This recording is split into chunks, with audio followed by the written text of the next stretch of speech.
오늘은 성경 속 전쟁의 역사 12번째 시간인데요. 분열 왕국이 시작되는 시간입니다.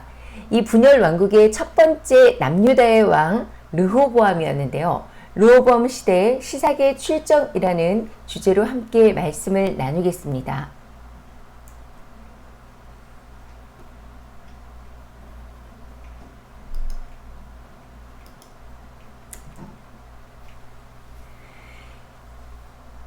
우리는 지난 시간에 그 솔로몬 시대의 전쟁에 대해서 알아봤죠. 솔로몬 왕국은 솔로몬 왕 자신의 능력과 노력만으로 세워진 나라는 아니었습니다. 1차적으로는 아버지 다윗 왕의 신실한 믿음과 정복 전쟁에 대한 열매였고요. 그래서 하나님은 다윗 왕과의 그 약속을 통해서 다윗 왕국의 후계자인 솔로몬의 왕국을 번영시켜 주셨습니다. 또 솔로몬은 그 같은 번영 위에 지혜로운 관리자로서 적어도 통치의 절반까지는 하나님 앞에 순종하는 왕으로 서 있을 수 있었죠. 그렇기 때문에 솔로몬이 하나님 앞에 바로 서 있기만 해도 왕국의 번영은 유지될 수 있었던 상황이었습니다. 하지만 솔로몬은 그 번영이 가져다 주는 즐거움에 취했고 세상에 속한 화려함을 쫓았으며 또 그 같은 번영을 허락하시는 하나님 앞에서 예배자로 서 있지 못하고 결국 우상 숭배자로 전락하게 되었습니다. 성경은 솔로몬의 마음을 돌려서 이스라엘 하나님 여호와를 떠남으로 여호와께서 이 솔로몬에게 진노하셨다라고 기록하고 있고, 하나님이 일으키셨던 하닥과 르손은 이 솔로몬 시대에 결국 계속해서 이스라엘을 대적하고 환란을 끼쳤습니다. 이뿐만이 아니라 하나님은 느밧의 아들 여로보암을 일으키셔서 솔로몬을 대적하게 하셨는데요. 여로보암은 솔로몬이 밀로를 건축할 때 부지런해서 요셉 족속의 감독자로 세웠던 사람이었죠. 여로보암이 길을 갈 때 실로 사람 선지자 아히야가 여로보암을 만나서 자신이 입은 옷을 12조각으로 잘라 이스라엘의 10지파를 여로보암에게 주겠다고 하나님의 말씀을 예언했습니다. 이 소식이 이제 솔로몬에게 들려오자 당연히 솔로몬은 여로보암을 죽이려고 했죠. 그래서 여로보암은 애굽으로 도망가서 시삭에게 자신의 몸을 의탁하게 되는데요. 솔로몬이 죽자 아들 르호보암이 왕이 됩니다. 백성은 그 애굽에 도망가 있던 여로보암을 불러다 앞세우고 선왕 때보다 세금과 노역을 줄여주면 르호보암을 왕으로 섬기겠다고 이렇게 요청을 했습니다. 하지만 르호보암이 어떻게 하는 것이 좋겠느냐고 나이 든 신하들과 또 젊은 신하들에게 물었는데요. 솔로몬 왕 때부터 왕을 섬긴 그 나이가 든 신하들은 백성들이 저은 무거운 멍에를 좀 가볍게 해주는 것이 좋겠다라고 이렇게 대답한 반면에, 젊은 신하들은 감히 왕께 와서 이런 무례한 요구를 하는 백성들에게 그 전보다 더 무거운 멍에를 매게 해서 본때를 보일 필요가 있다라고 이렇게 조언을 하죠. 그런데 르호보암은 어리석게도 젊은 신하들의 제안을 받아들여서 자신의 아버지보다도 더욱더 무겁게 할 것이라는 엄포를 놓았습니다. 결국 실망하고 화가 난 백성들은 왕궁을 나온 후에 르호보암을 왕으로 인정하지 않고 여로보암을 왕으로 추대해서 솔로몬 왕국은 북이스라엘과 남유다로 분열되는 그런 상황을 맞이하게 됩니다.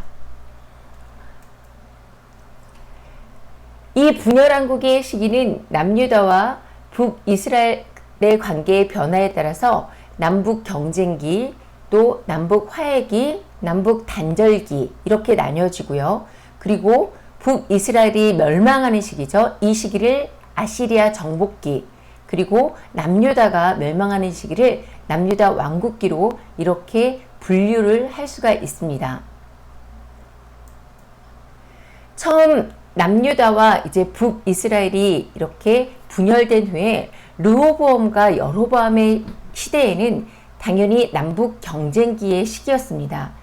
이 두 왕국은 팔레스타인의 패권을 차지하기 위해서 크고 작은 국지전이 잦을 수밖에 없었는데요. 이 시대의 상황을 한마디로 성경은 이렇게 표현을 하고 있습니다.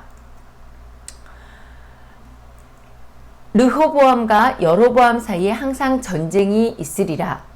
또 르호보암과 여로보암 사이에 사는 날 동안 전쟁이 있었더니, 르호보암과 여로보암 사이에 이 전쟁뿐만 아니라요, 그 르호보암의 뒤를 이었던 아비야 왕과 이스라엘의 그 여로보암, 또 유다의 아사 왕과 이스라엘의 바하사 간의 전쟁도 분열 왕국 초기에 남북 경쟁기를 대표하는 전쟁입니다. 그리고 이 시기의 전쟁은 이렇게 베냐민 땅을 중심으로 남북 왕조의 국경선이 오르락 내리락 하는 일이 계속해서 전쟁의 상황에 따라서 발생을 했습니다. 그런데 이 시기에 이 이스라엘 간의 전쟁이 아니라 외국의 세력이 침략을 한 사례가 있는데요. 그게 바로 르호보암 시대에 있었던 애굽왕 시삭의 침략이었습니다.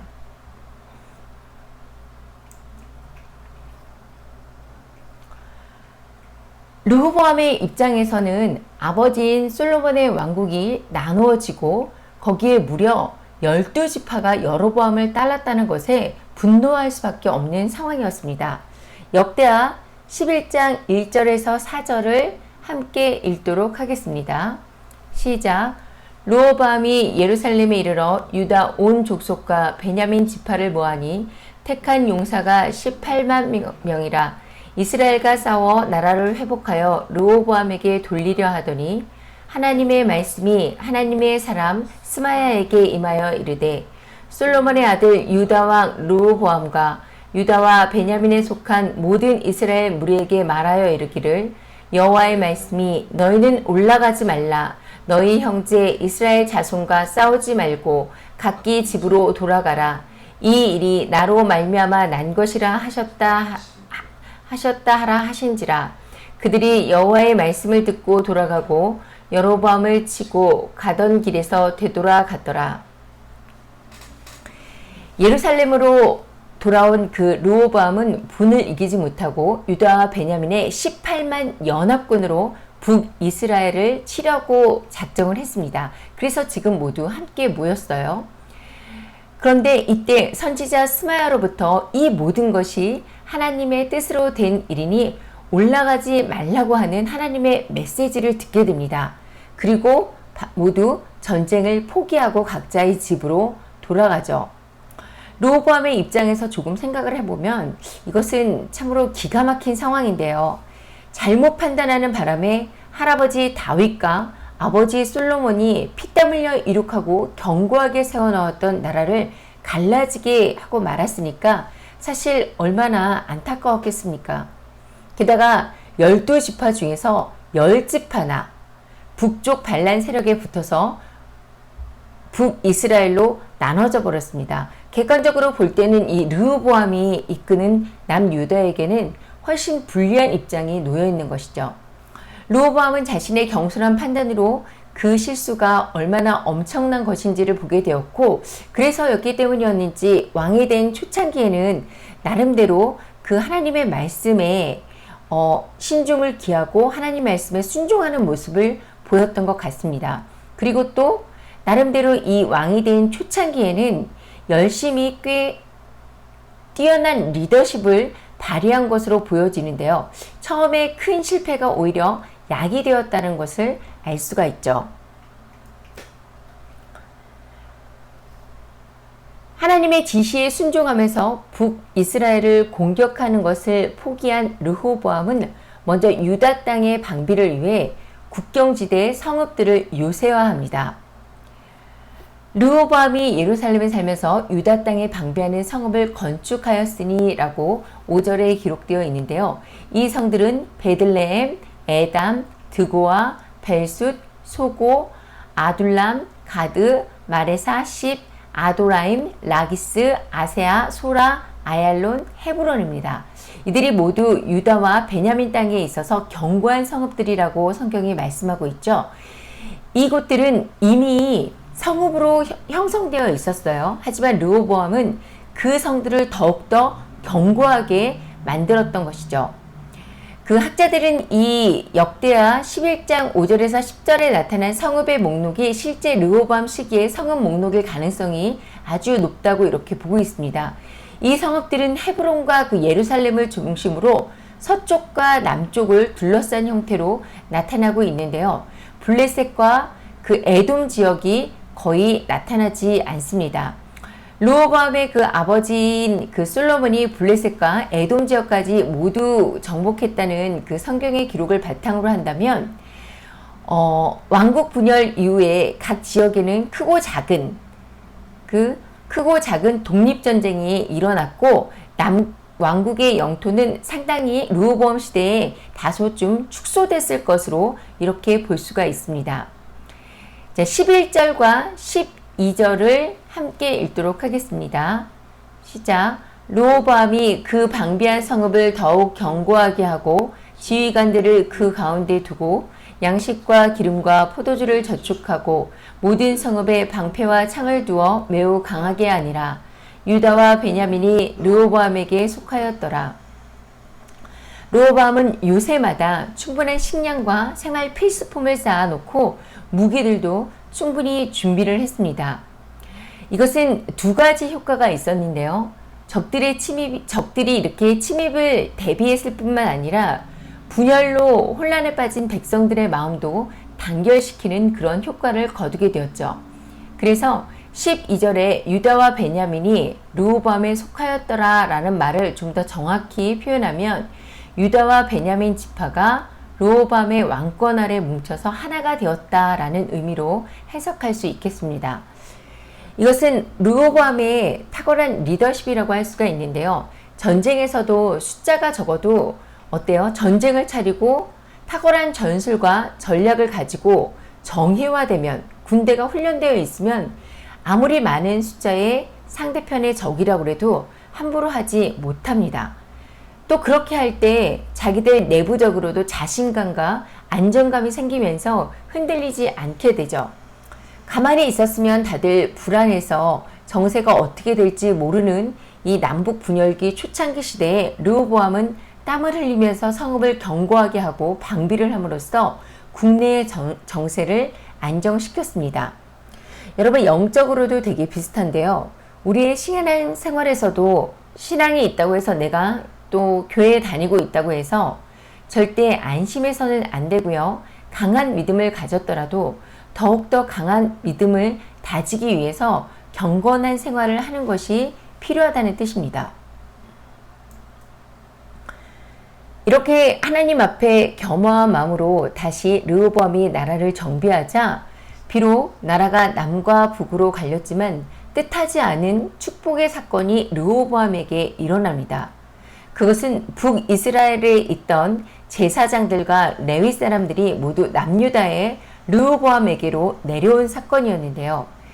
제사장과 그 레위인들 뿐만이 아니라 일반 백성 중에서도 하나님의 뜻을 찾는 사람들까지 고향을 떠나 남유다로 대거 내려오게 됩니다.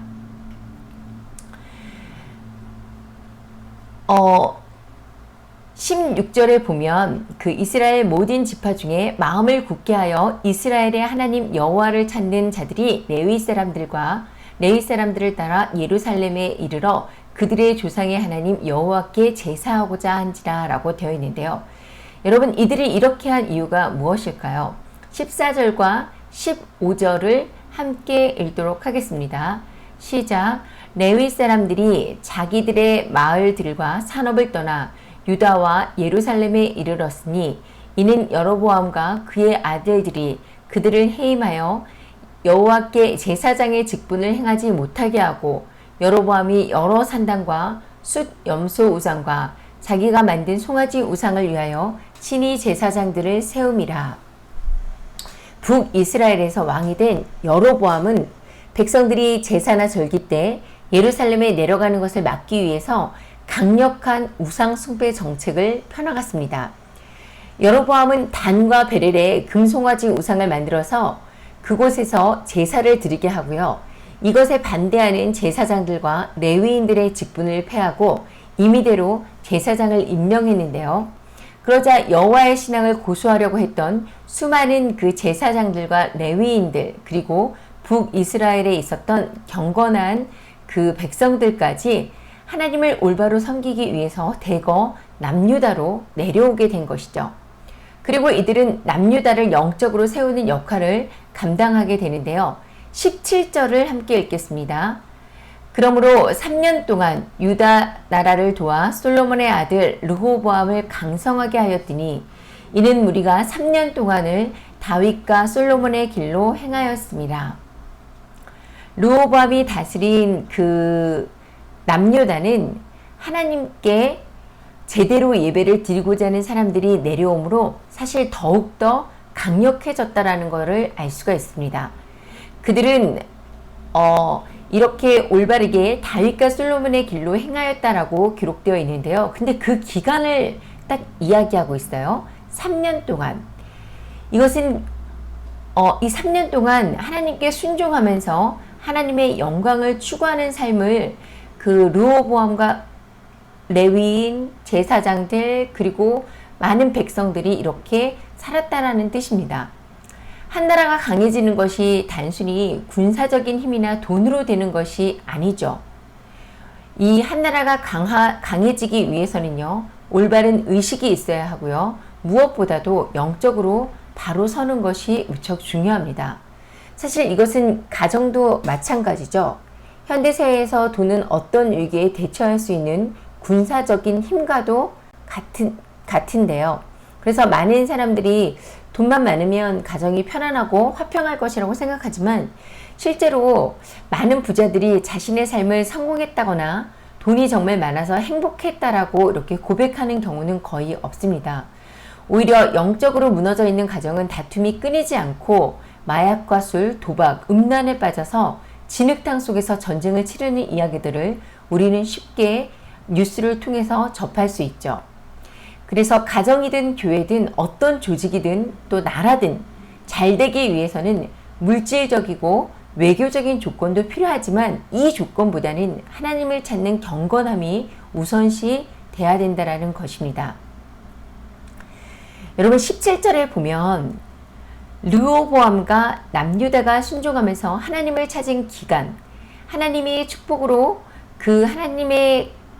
남유다가 강해졌지만 안타깝게도 그 믿음의 열기가 길지 않았다는 것을 알 수가 있습니다. 여기에서 3년이라는 시간이 언급된 것은 르호보암 아래 유다의 번영이 그렇게 오래가지 못했다라는 것을 보여주고 있는데요. 이어진 역대하 그 12장 1절에서 르호보암은 나라가 견고하고 세력이 강해짐에 여호와의 율법을 버렸고 온 이스라엘이 이것을 본받았다라고 기록되어 있습니다. 열왕기서는 좀 더 구체적으로 르호보암과 유다의 죄를 기록하고 있는데요. 열왕기서 14장 21절에서 24절을 함께 읽겠습니다. 시작. 솔로몬이 아들 르호보암은 유다 왕이 되었으니 르호보암이 왕위에 오를 때의 나이가 41세라. 여호와께서 자기 이름을 두시려고 이스라엘 모든 지파 가운데서 택하신 성읍 예루살렘에서 17년 동안 다스리니라. 그의 어머니의 이름은 나아마요 암몬 사람이더라. 유다가 여호와 보시기에 악을 행하되 그의 조상들이 행한 모든 일보다 뛰어나게 하여 그 범죄한 죄로 여호와를 노엽게 하였으니 이는 그들도 산 위와 모든 푸른 나무 아래 산당과 우상과 아세라 상을 세웠습니다. 그 땅에 또 남색하는 자가 있었고 여호와께서 이스라엘 자손 앞에서 쫓아내신 국민의 모든 가증한 일을 무리가 본받아 행하였더라. 열왕기서는 르호보암에 대해서 기록하면서 르호보암의 어머니에 대해서 언급을 하고 있습니다. 르호보암은 솔로몬과 암몬 사람 나아마 사이에 낳은 아들이었어요. 암몬 족속이 여러분 어떤 족속인가요? 암몬 족속은 밀곰, 그러니까 몰록을 섬기는 이방 족속인데요. 역사적으로 그 이스라엘을 대대적으로 괴롭혀온 잔혹한 민족입니다. 이런 암몬 족속 출신의 어머니를 둔 르호보암은 집권 초기 남쪽의 성읍들을 수축하고 정비한 후 강성해지자 교만해서 3년 정도가 지나자 그의 아버지 솔로몬과 같이 하나님을 떠나 악을 행하게 됩니다. 르호보암의 때에 대해 성경은 22절에 유다가 여호와 보시기에 악을 행하되 그의 조상들이 행한 모든 일보다 뛰어나게 하여 그 범죄한 죄로 여호와를 노엽게 하였다라고 기록하고 있습니다. 그리고 구체적으로 어떤 죄를 지었는지 역시 기록하고 있는데요. 산 위와 모든 푸른 나무 아래 산당과 우상과 아세라 목상을 세워 온 나라를 우상으로 가득 차게 했습니다. 또 소돔과 고모라가 남색으로 심판을 받고 멸망의 길을 갔는데 택함받은 이스라엘 백성들 가운데서도 남색하는 자가 있었다고 성경은 기록하고 있습니다. 성경학자들은 이때 몰록과 아세라와 같은 우상을 숭배하는 자들이 산당에다가 그 동남을 두고 이곳을 찾는 사람들과 남색을 하게 했다고 이렇게 이야기를 하는데요. 이 죄가 이제 이스라엘 가운데 널리 퍼진 것으로 보고 있습니다. 우상을 섬기는 자들이 영적, 육적 음행으로 사람의 그 영혼뿐 아니라 육체도 더럽혀서 하나님의 사람들을 멸망으로 이끌어갔던 것이죠. 또 가나안을 정복할 때 가나안 땅에 가나안 족속을 남겨두지 말라라고 이렇게 하나님은 명령하셨지만 저들이 온전히 몰아내지 못함으로 결국 이스라엘 백성들은 저들과 함께 어울리면서 악한 풍습을 행하게 됩니다. 르호보암이 하나님의 말씀을 저버린 사실은 그의 아버지 솔로몬처럼 이 르호보암도 역시 많은 처첩을 거느린 데서도 알 수가 있는데요. 르호보암은 아내 18명과 첩 60명, 도합 78명의 그 아내와 첩을 두었습니다.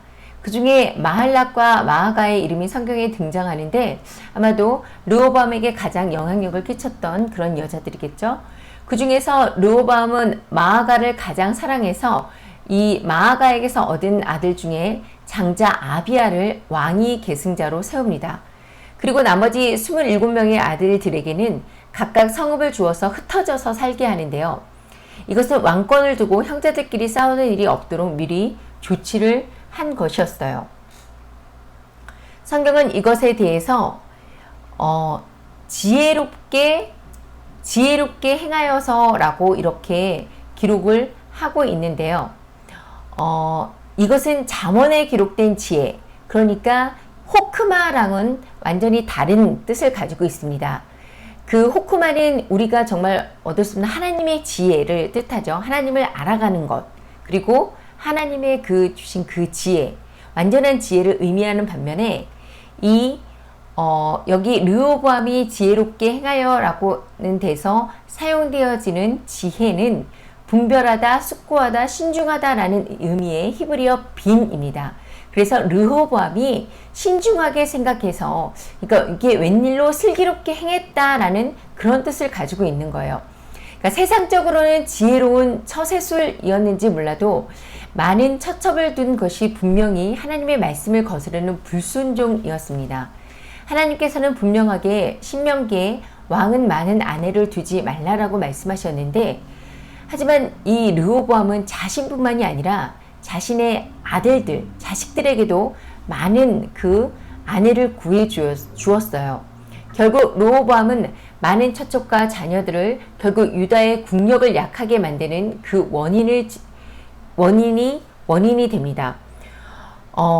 원로들의 조언을 무시해서 나라를 둘로 나뉘게 한 그 잘못을 만회하려는 듯 르호보암이 집권 초기에 나름 열심히 나라를 잘 다스렸습니다. 하지만 그것은 오래 가지 못한 것이 문제였는데요.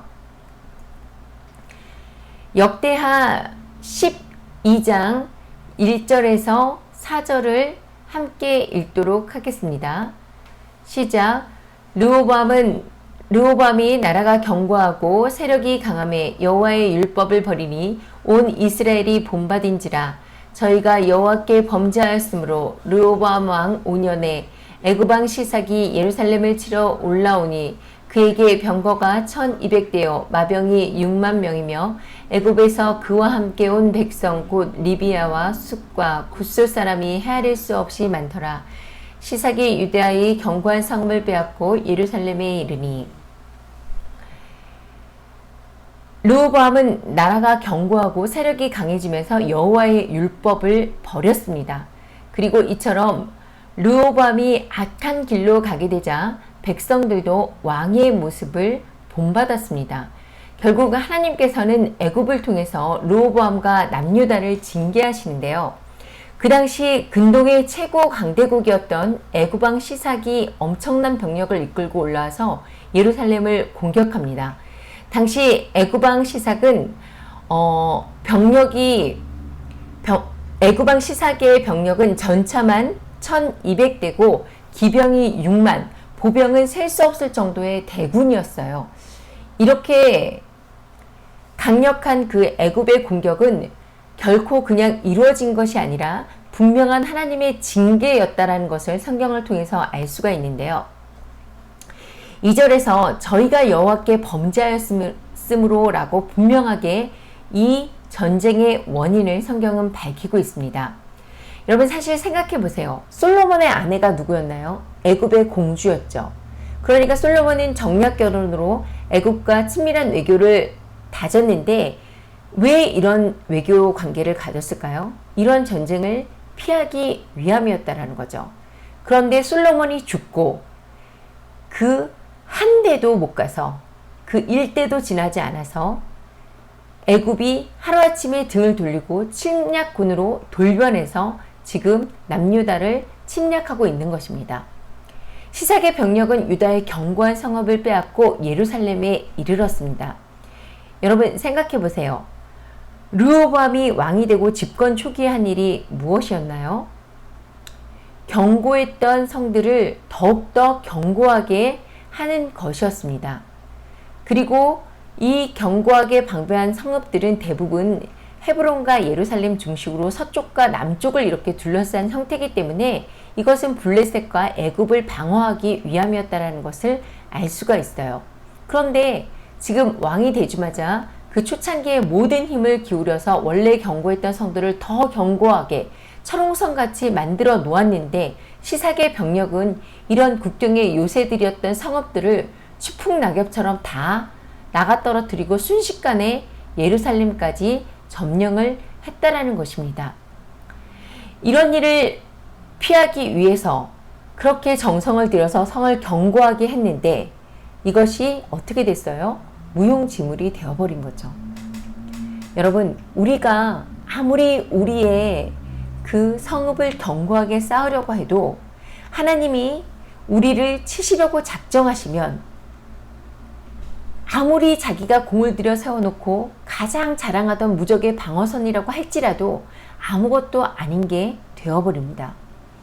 하나님이 떠나게 되면 우리가 가장 사랑했던 것, 우리가 가장 믿고 의지하던 것, 우리가 가장 자랑스럽게 여겼던 것이 이렇게 한순간 순식간에 무너진다는 것을 잊지 마시기 바랍니다.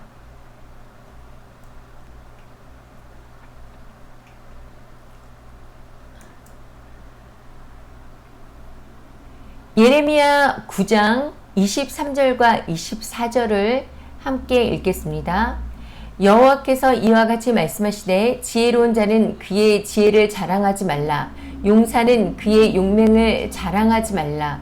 부자는 그의 부함을 자랑하지 말라. 자랑하는 자는 이것으로 자랑할지니 곧 명철이며 나를 아는 것과 나 여호와는 사랑과 정의와 공의를 땅에 행하는 자인 줄 깨달는 것이라. 나는 이 일을 기뻐하노라. 여호와의 말씀이니라. 여러분, 인간적으로 이렇게 인간적인 것들을 쌓고 강력하게 만드는 것이 우리는 그것이 자랑이고 그것이 우리의 힘이라고 이렇게 느낄 수 있습니다. 세상의 관점에서는 이것들이 너무나 중요하죠. 그렇지만 하나님의 사람이라면 먼저 하나님과의 관계를 바르게 하는 것이 더욱더 중요한데요. 하나님과의 관계가 없이 아무리 많은 것들을 쌓아놓고 아무리 강해진다 한들 얼마 있으면 더 많이 가진 자와 더 강력한 힘을 가진 자 앞에서 무너지고 마는 것이 세상의 이치이기 때문입니다. 세상을 따라가니까 세상의 방식과 기준으로 잠시 성공한 것 같다가 결국 세상의 방식에 의해 무너지게 된다는 것이죠. 성경 속의 그 전쟁의 역사를 우리가 지금까지 쭉 살펴보았는데요. 사실 각각의 전쟁에서 우리가 하나님이 주시는 각 메시지들이 있습니다. 그런데 또 동일하게 계속해서 이 전쟁, 하나님이 그 전쟁을 일으키시면서 심판으로 전쟁을 주시면서 우리에게 주시는 동일한 메시지가 있어요. 그것은 무엇이냐? 돈이나 군대가 우리 자신을 지켜주는 것이 아니고 오직 하나님만이 우리를 지켜주신다는 것입니다.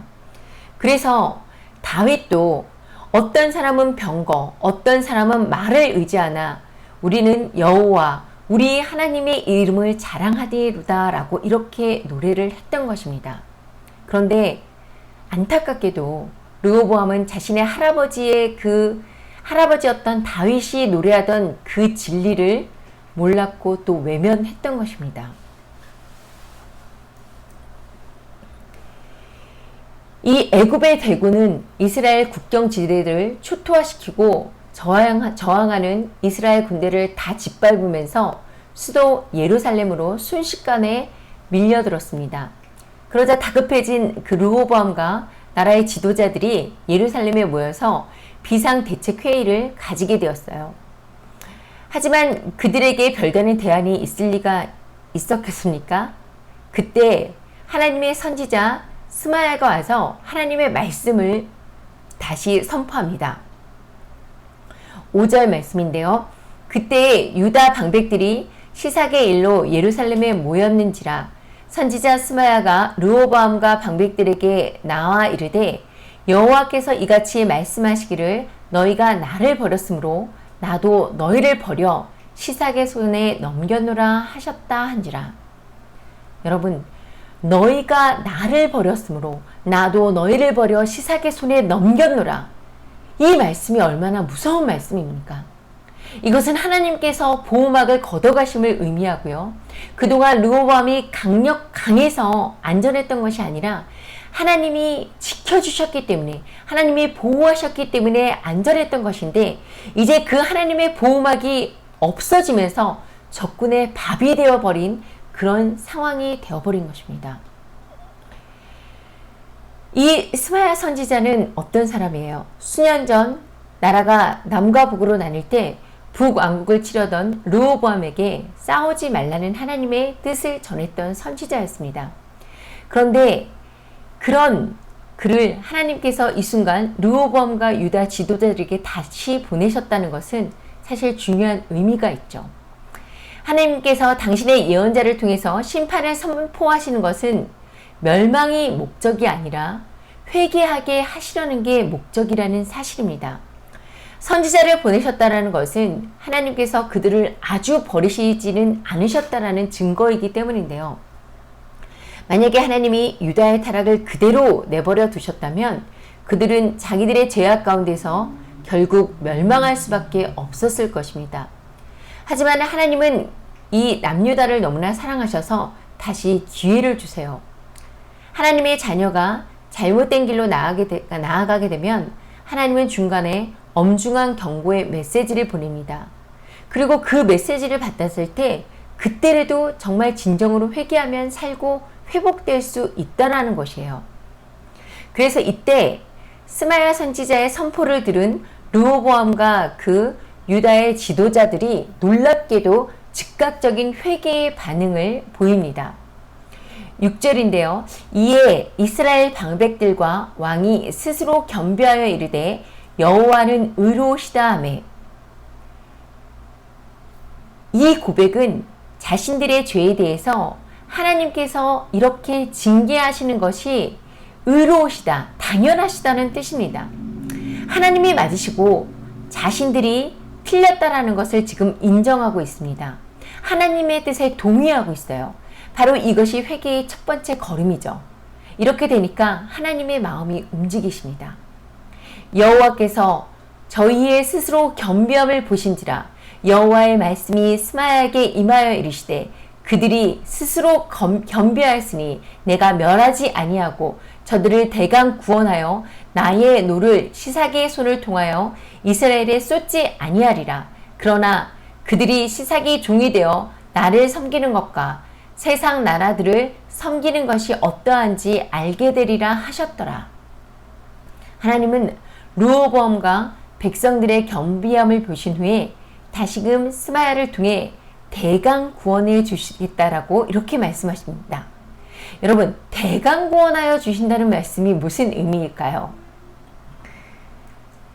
대강 구원하여 라는 말의 뜻에 대해서 학자들은 크게 두 가지 견해를 보이고 있는데요. 첫째는 짧은 시간, 곧 순이라는 그런 뜻으로 이러한 견해는 대강에 해당하는 히브리어 그 메아트가 짧은 시간이라는 의미를 지니고 있다라는 데서 비롯된 것입니다. 이렇게 해석하는 성경학자들은 이제 본절의 의미를 여호와께서 지체하지 않고 곧 구원해 주신 것이다 라는 뜻으로 이렇게 해석을 합니다. 그리고 두 번째 의견은 완전한 구원과 대조되는 걸로 부분적인 구원, 그러니까 some deliverance를 뜻한다는 것인데요. 킹 제임스 버전과 이제 RSV 버전이 이 의견을 지지하고 있습니다. 그러니까 이 견해는 유다가 시삭의 침입으로 인해서 전부 멸망당하는 것이 아니라 그 중에 일부는 구원받게 될 것이다 라는 그런 뜻이죠. 근데 사실 이때 상황을 우리가 상상해 본다면 이 첫 번째 순의 의미 그리고 두 번째 썸의 의미 모두 다 포함되어 있다는 것을 볼 수가 있어요. 지금 이제 예루살렘을 모두 포위된 상태인데 예루살렘이 이제 마지막 그 침략 목적지죠. 남유다에. 이때 이제 너무나 급한 상황에서 곧바로 하나님이 예루살렘 그 시삭으로부터 물론 그 예루살렘에 들어가서 그 보물들을 모두 빼앗기게 하지만 완전히 그 나라를 빼앗기는 상황까지는 막으셨고요. 그리고 또 이렇게 부분적인 구원이죠. 그러니까 결국은 침략을 당했고 어떻게 보면 이제 애굽에 그 조공을 바치는 그런 신세가 됐기 때문에 완전한 구원은 아니다. 그래서 첫 번째 의미와 두 번째 의미가 이 대강 구원하여라는 이것에 모두 들어간다라고 이렇게 볼 수가 있는 것입니다. 자, 르호보암과 지도자뿐만이 아니라 모든 백성들이 이제 이때 이제 예루살렘에 올라와서 애굽왕 시삭이 예루살렘을 치고 여호와의 전 보물과 왕궁의 보물을 모두 빼앗고 솔로몬으로 만든 금 방패를 빼앗아 갔습니다. 그리고 이제 르호보암은 그 대신에 노스로 방패를 만들어서 국문을 지키는 책임자들의 손에 맡겼다라고 이렇게 기록되어 있는데요. 여러분, 르호보암과 그 지도자들뿐만 아니라 백성들이 이 노 방패를 볼 때 어떤 마음이 들었을까요? 볼 때마다 하나님의 말씀을 거역하게 되면 하루아침에 황금 같은 영광을 잃어버리고 초라하게 추락한다는 사실을 깊게 이렇게 느끼지 않았을까요? 자기들이 그렇게 강하고 대단한 것 같았지만 하나님을 떠나는 순간 아무것도 아닌 게 되어서 곧바로 무너진다는 사실을 깨닫게 해주는 상징물이 되지는 않았을까요? 그런데 솔로몬이 남긴 이 엄청난 재산이 불과 한 대 만에 다 사라지는 것, 이것은 사람을 세우지 못했기 때문이었습니다. 우리가 하나님 앞에서 내 자녀에게 물려줘야 할 가장 큰 유산이 여러분 무엇이라고 생각하시나요? 어떤 자녀들은 부모가 아주 돈이 많아서 엄청난 그 재산, 물질적인 재산을 유산으로 받기를 소망하는 그런 자녀들도 있을 것이에요. 그렇지만 제가 생각할 때 이 물질은 하루아침에 지금 봐보세요. 이 솔로몬이 만들었던 그 휘황찬란한 금방패 모두 빼앗겨 버렸습니다. 하루아침에 이 재산은 다 날아가 버릴 수 있어요. 그런데 우리가 정말 진정한 부모로서 자녀에게 물려줘야 될 가장 값진 재산이 무엇인가? 또 자녀가 부모에게 받을 수 있는 가장 값진 그 유산은 무엇인가? 그것은 믿음의 유산입니다.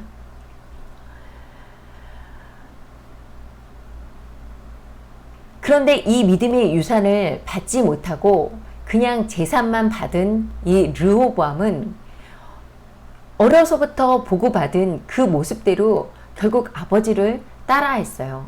아버지의 수많은 그 처첩을 보면서 자신도 역시 많은 처와 첩을 거느렸고요.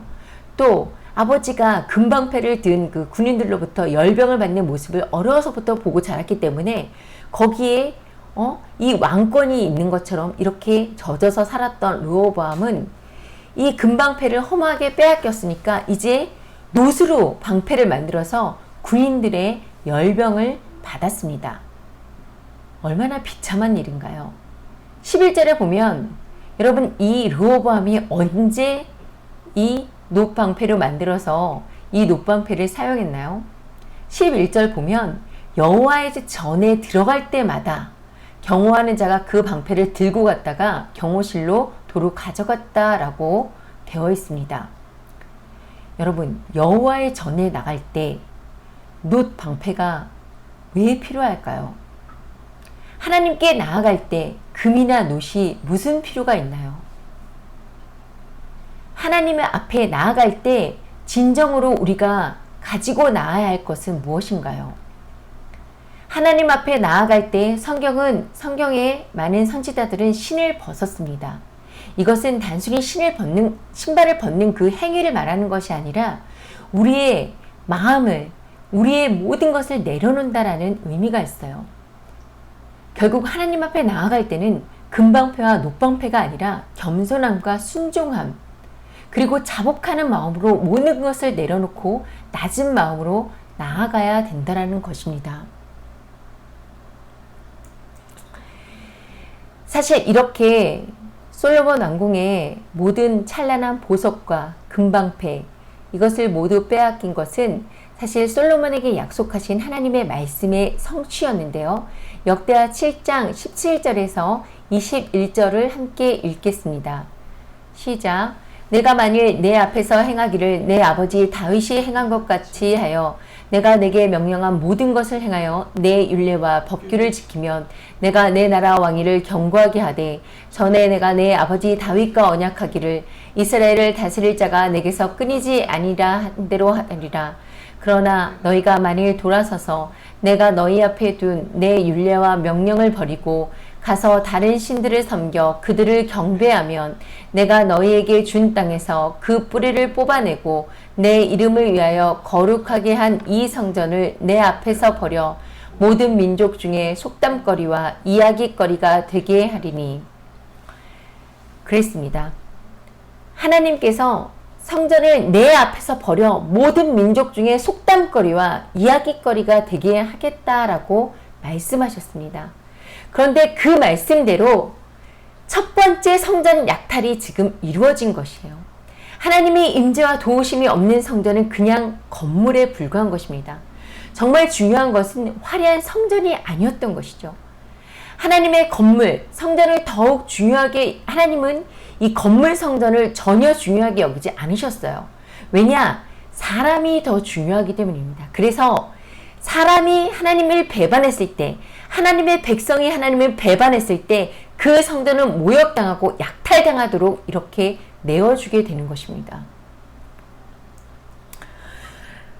르호보암이 애굽왕 시삭의 공격으로 이렇게 하나님의 징계를 받자 르호보암은 스스로 겸비하는 마음을 가졌습니다.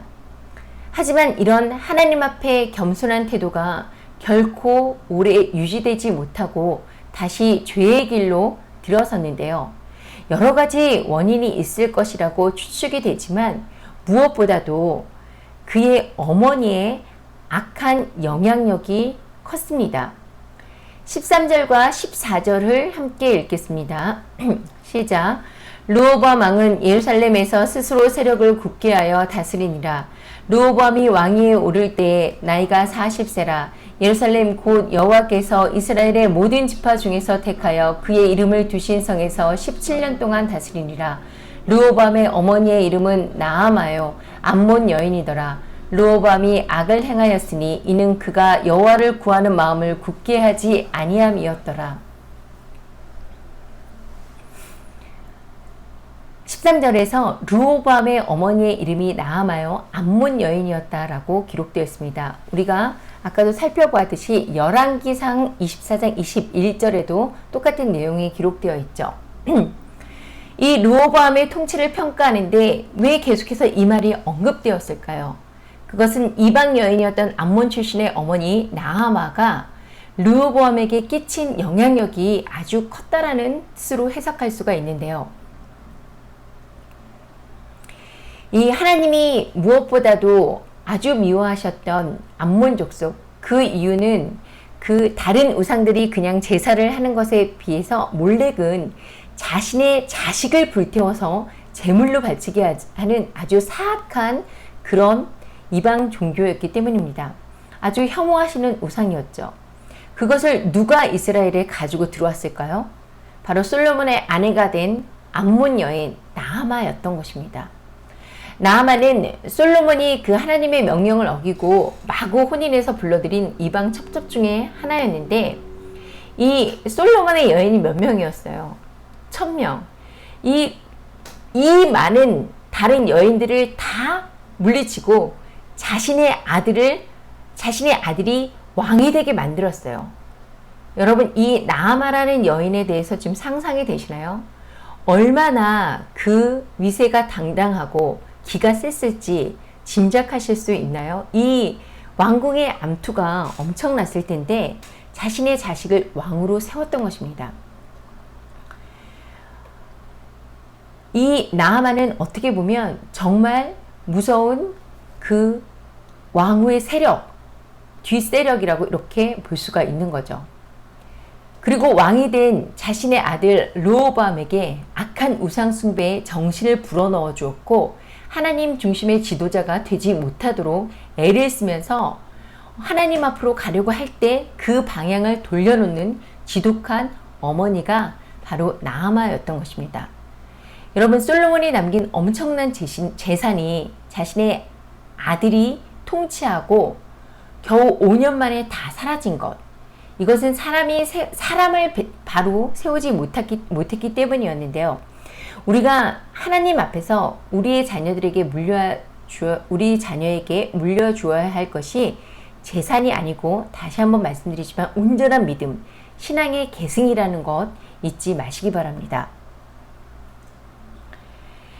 역대하 12장 1절을 보면 르호보암은 나라가 견고하고 세력이 강해지면서 여호와의 율법을 버렸고, 왕이었던 르호보암이 악한 길로 가게 되자 백성들도 왕의 모습을 본받았다라고 이렇게 기록되어 있습니다.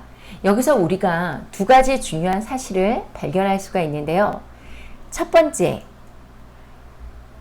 르호보암이 하나님 말씀을 버린 이유가 나라가 견고하고 세력이 강해졌기 때문이라는 점입니다. 그러니까 일이 잘못되고 일이 되기 전에는 하나님께 간절하게 도와달라고 매달리다가 정작 일이 잘 풀리게 되면 어떻게 돼요?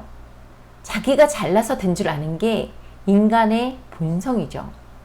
르호보암도 자신이 강해지니까 하나님의 말씀과 뜻을 우습게 여기기 시작했습니다. 이것은 교만이 원인인데요. 이 교만은 모든 죄의 근본이고, 교만한 마음은 여호와를 경외하는 마음을 무너뜨리므로 인간의 눈으로는 만사 형통한 듯 보일지라도 그 결과는 참담한 심판, 멸망임을 잠언은 엄중하게 경고하고 있습니다. 두 번째, 르호보암이 하나님의 말씀을 버리고 그런 악한 행동을 하니까 이스라엘이 본받았다라는 사실입니다.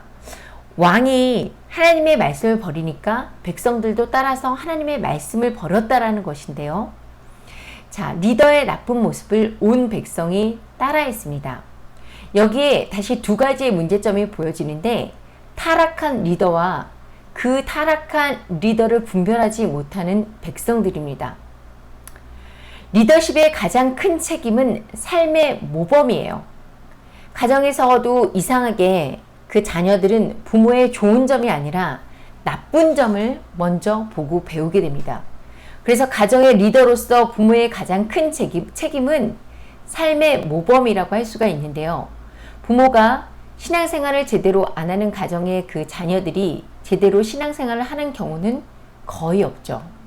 물론 있을 수도 있어요. 하지만 거의 찾아보기가 어렵습니다. 여러분, 왜 그럴까요? 자녀들은 말로 하지 않아도 자신의 부모가 어디에 가장 큰 가치를 두고 사는지를 다 알기 때문이에요. 그래서 그것을 보고 따라하는 거죠. 자신의 부모가 하나님을 두려워하지 않는 가정은 자녀들도 하나님을 두려워하지 않습니다. 또 부모가 말씀과 기도 생활을 안 하는 가정에서 자녀들이 말씀과 기도 생활 하지 않죠. 부모가 말로는 신앙인이라고 하더라도 실제 삶에서 성경의 말씀보다는 드라마를 더 좋아하거나 기도보다는 골프를 치고 뭐 이런 대외적인 것을 더 열심히 한다면 하나님, 그 자녀들은 그 부모를 보고 예배를 드리는 것보다 다른 일을 더 중요시 하게 됩니다. 근데 이런 일은 가정뿐만이 아니에요. 한 나라도 역시 마찬가지예요. 나라의 지도자가 악을 행해서 법을 바꾸게 되면 백성들은 다 따라하게 되어 있습니다. 미국을 보면 지도자들이 성경에서 금지하는 그 일들을 인권이라는 이름으로 다 허락했어요. 그래서 이전에는 조용히 숨어서 있던 그 동성애자들이 아주 버젓이 자신들의 정체성을 드러내게 되었고요. 심지어 그것을 자랑스럽게 여기고 오히려 이 동성애에 반대하는 사람들이 불이익을 당하고 있습니다. 그리고 또 동시에 크리스천들이 동성애를 거부하면 인권 침해라고 하면서 공격하고 벌을 주게 되죠. 정말 올바른 영적 분위기를 세우는 데는 오랜 시간이 걸리는데 이 영적 분위기가 무너지는 것은 순식간이라는 것을 알 수가 있습니다. 그런데 지금 세상이 점점 어떻게 되어가고 있어요? 점점 더 악해지고 있죠. 악이 만연해 가는 이 마지막 때에 진정한 올바른 영적 리더를 찾기는 더욱더 어려워지고 있습니다. 사실 우리나라에서도 WCC 총회가 개최될 때 많은 대형교회에 정말 명망 있는 그 목사님들이 앞장섰어요. 그리고 이것에 대해서 무지했던 성도들이 그것이 마치 하나님의 일을 하는 것처럼 기쁨으로 동참해서 함께 했다는 것입니다. 무서운 일이죠. 하나님의 말씀에 무지한 사람은 진리를 분별할 수가 없습니다. 하나님을 믿는 그 믿음은 지극히 개인적인 것인데요. 심판대 앞에서 나의 부모의 믿음이 나를 구원할 수 없고 내가 남들이 알아주는 큰 교회나 교단에 속해 있다고 해서 나는 단지 목사님의 말을 따랐을 뿐이라고 해서 나의 죄가 없어질 수 없다라는 말입니다.